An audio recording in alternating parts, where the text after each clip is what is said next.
Bang, pilih baju. Banyak pilihan sini. Kita mari syurga batik ni.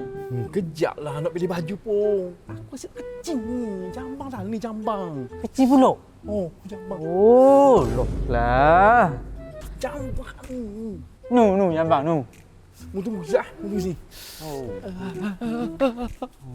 Tadi kecil tau. Tadi kecil dah rasa. Ni lah. Main awal tu. Oh bang. Ni molek ni. Oh ni untuk majlis esok ni. Abang nak mana? Abang nak hot ni ke? Abang nak hot ni? Kejap. Abang makan lagi obat dia? Abang kenapa pula? Allah mula cik. Abang kata dah. Macam nyakit ada. Bang. Ya sungguh.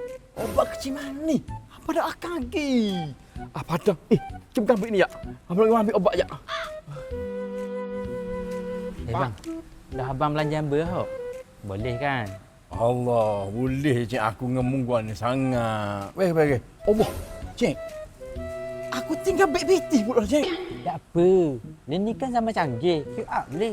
Ha? QR benda pula. Aku ni mana reti QR cik. Mu tengok aku pakai tu. Aku pakai telefon Nokia 3310 je. Mu bayarlah dulu sekejap. Allah. Dah abang kena bayar ni. Oh, dah kalau balik gitu. QR sini. Berapa ya ni?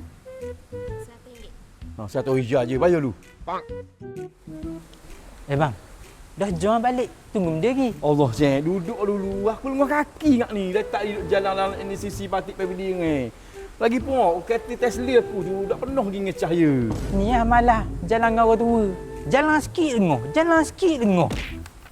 Oh, Bukan lengah cik. Kan kereta Tesla aku tu dah penuh lagi bateri dia. Kayak gini apa aku mari ambil lah. Allah. Lah, abang ada kereta Tesla.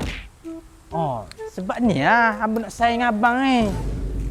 Oh, sebab ni nak sayang orang tua. Mu nak bahan peti aku kau. Mu ni